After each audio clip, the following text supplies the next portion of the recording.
say about scouting in the zoo, this is probably something that not many people think about, but when we're scouting and we're going out on our weekends, you know, out to, you know, wherever the hills, you know, Horicon, wherever you guys go, it's not easy for the family or especially the grandparents to come and see the scouts, their grandkids.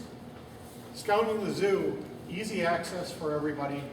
They're able to get around, they're able to come and see, you know, their grandkids, be able to do some scout skills and talk to them and see them with their other kids. That's something that it's very difficult to do otherwise. So think about it, it's a fun time. And also you're probably a little bit more safe being at the zoo next to the lion den than you are on the north side of Milwaukee right now. Just saying, you know, no, lion, Milwaukee. You guys kind of keep up with the news.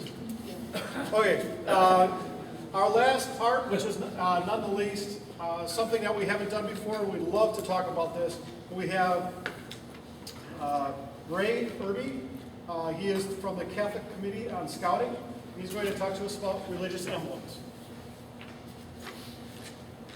Thank you. I promise this will be the shortest speaker tonight. I'm the chairman of the Catholic Committee on Scouting. I'm just going to give you a brief overview of the Emblems program. If you don't know, the Emblems program was created by the various religious organizations to help scouts grow in their faith. BSA supports these programs by allowing the youth to wear the emblems on their uniform. And if you're an adult and did that when you were young, you get to wear a knot like I have, silver with a purple background, which indicates that when I was a young scout, I got one of my religious emblems. The other thing about the Emblems program, there are 40 religious groups that have emblems programs. So if you have scouts in your organization, in your units, that are interested in emblems programs, chances are there's an emblems program for them. The emblems programs encompass Cub Scouts and Boy Scouts, and depending on the religious faith, also Tiger Cubs and Troops. One of the biggest questions I always get is, how do I get started? How do I manage this? I'm a unit leader.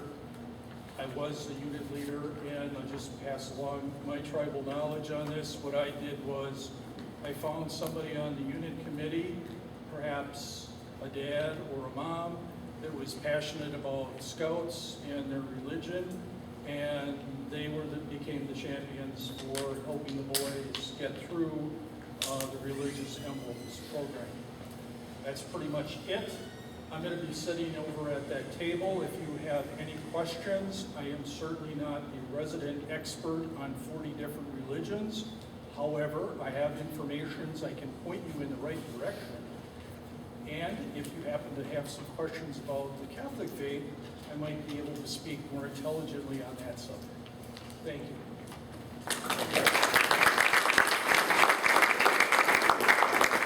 And I guess the key to that is, and I've seen this in our troop when we were at summer camp, all you have to do is ask the question to the kids. And they'll be like, oh yeah, I never thought of that, and I can do that here, and all that's pretty interesting. And there's a lot of reflection and a lot of, you know, just interesting parts to actually being a well-rounded scout or scouter, knowing that information that you may have not explored before. So thank you, Ray. With that, we're just going to invite everybody over to talk to the staff and to your committee. And if you're interested in knowing more about it or interested in signing up for committee, definitely see Steve. And I will be on the side.